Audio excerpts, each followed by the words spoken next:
4 तारीख शनिवार का अवसर, रविवार का अवसर है, सप्तमी तिथि विद्यमान है और इस दिन ग्रह नक्षत्रों के दृष्टिकोण से योग जो बन रहा है आपके लिए अनुकूलता देता दिखाई दे रहा है। इस दिन दूध का दान करना चाहिए आपको।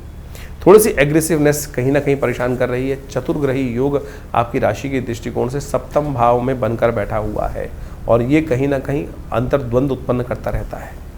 और ऐसे में दूध से भगवान सूर्य को अर्घ दें, दूध का दान करें, गायत्री का जप करें, वो सदमार्ग डालेगा, सही चीज़ें में विचार डालेगा। आपके आश्रम पे इस दिन गायत्री का यज्ञ रहता है, विवेकानंद योगाश्रम पे। रविवार के दिन सामूहिक यज्ञ में हम विशेष तौर पे गायत्री यज्ञ करते हैं, तो आप उसमें भी अपने नाम से यज्ञ कराएं और खुद बैठें। सुबह 8 बजे से लेकर 10 बजे तक, 10:30 तक ये युग रहता है, इससे लाभ होगा आपके लिए। भद्रा है, इस दिन नए कार्यों में हाथ ना डालें, वो अच्छा रहेगा आपके लिए। 5 तारीख सोमवार का अवसर, अष्टमी तिथि विद्यमान है। ग्रह नक्षत्रों के दृष्टिकोण से ग्रह परिवर्तन की तरफ जा रहे हैं और ये परिवर्तन राशि के दृष्टिकोण से थोड़ा खर्चा बढ़ाता दिखाई दे रहा है आपका। ध्यान रखें, अननेसेसरी के जो भी काम करें नियमबद्ध तरीके से करने की ज़रूरत है, नहीं तो जो शत्रु पक्ष है आपको नुकसान दे सकता है। शत्रु पक्ष से थोड़ी चिंता होनी चाहिए, लेकिन भारतीय संस्कृति में शत्रु का दमन करने के लिए अनेक उपाय वर्णित किए गए हैं। बगलामुखी जी की जयंती है इस दिन।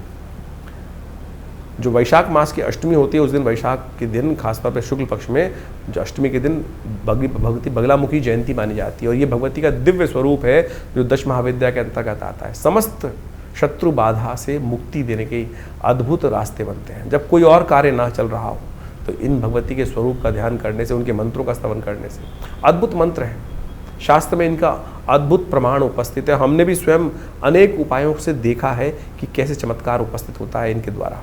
वैशाख मास की अष्टमी के दिन बगलामुखी जी की जयंती होती है और बगलामुखी जी का जो नाम है ना, वो वैसे ही भगवती का दिव्य स्वरूप है जो दश महाविद्या के अंतर्गत आता है और बड़ा चमत्कारिक स्वरूप माना जाता है।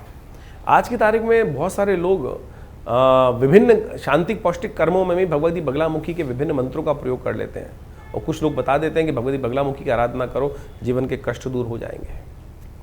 देखिए, ऐसे में ध्यान रखना चाहिए, भगवती के विभिन्न बीज हैं, विभिन्न मंत्र हैं, पूरी विधि है। माँ भगवती समस्त मनोरथों को सिद्ध करने वाली हैं, लेकिन जहाँ सुई का प्रयोग है वहाँ तलवार का प्रयोग नहीं करना चाहिए।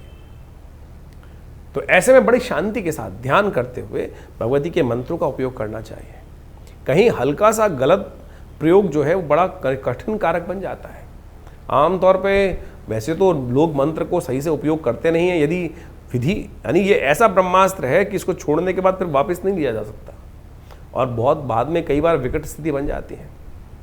हम छोटी सी ईर्ष्या के कारण से भगवती का विभिन्न प्रयोग करने की तरफ उद्धृत हो जाते हैं और वो अनिष्ट कर देते हैं सामने वाले का।